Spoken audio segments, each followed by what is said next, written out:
స్పష్టంగా నిన్ననే రాష్ట్ర ప్రభుత్వం తరఫున అదానీ గ్రూప్ ఆఫ్ కంపెనీస్కి మా అధికారి జయేష్ రంజన్ ద్వారా లేఖ రాయడం జరిగింది. జరుగుతున్న వివాదాలు, ఆరోపణలు, రకరకాల పరిస్థితుల వల్ల తెలంగాణ రాష్ట్ర ప్రభుత్వం మీరు ముందుకొచ్చి ఉదారంగా తెలంగాణ యంగ్ ఇండియా స్కిల్స్ యూనివర్సిటీకి ఇస్తాన్న 100 కోట్ల రూపాయలను తెలంగాణ రాష్ట్ర ప్రభుత్వము స్వీకరించడానికి సిద్ధంగా లేదు. కాబట్టి దయచేసి మీ 100 కోట్ల రూపాయలను యంగ్ ఇండియా స్కిల్స్ యూనివర్సిటీకి బదిలీ చేయొద్దు అని చెప్పి విస్పష్టంగా వారికి లేఖ రాయడం జరిగింది. రాహుల్ గాంధీ గారు కూడా విస్పష్టంగా ఒక అంశాన్ని ప్రస్తావించారు.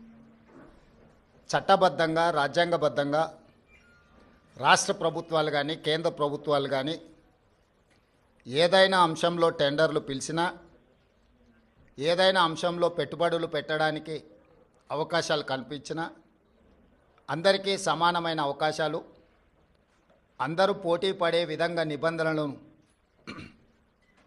తయారు చేసి నిబంధనల మేరకు టెండర్లను నిర్వహించి అందులో ఎవరు ఆ టెండర్లలో రాణిస్తే వాళ్లకు కాంట్రాక్ట్లు ఇవ్వడం కానీ, లేదా ఏదైనా పనులను కేటాయించడం కానీ,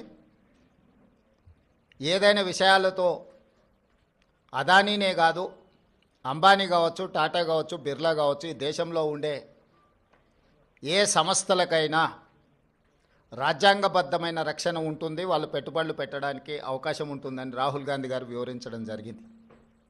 అయినా అందుకే ఎన్నిసార్లైనా వెళ్తాము ఢిల్లీకి,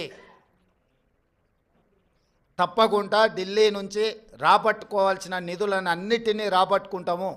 అప్పుడే తెలంగాణ రాష్ట్రం అభివృద్ధి జరుగుతుంది, తెలంగాణ రాష్ట్ర హక్కులను మనం కాపాడిన వాళ్ళం అవుతాము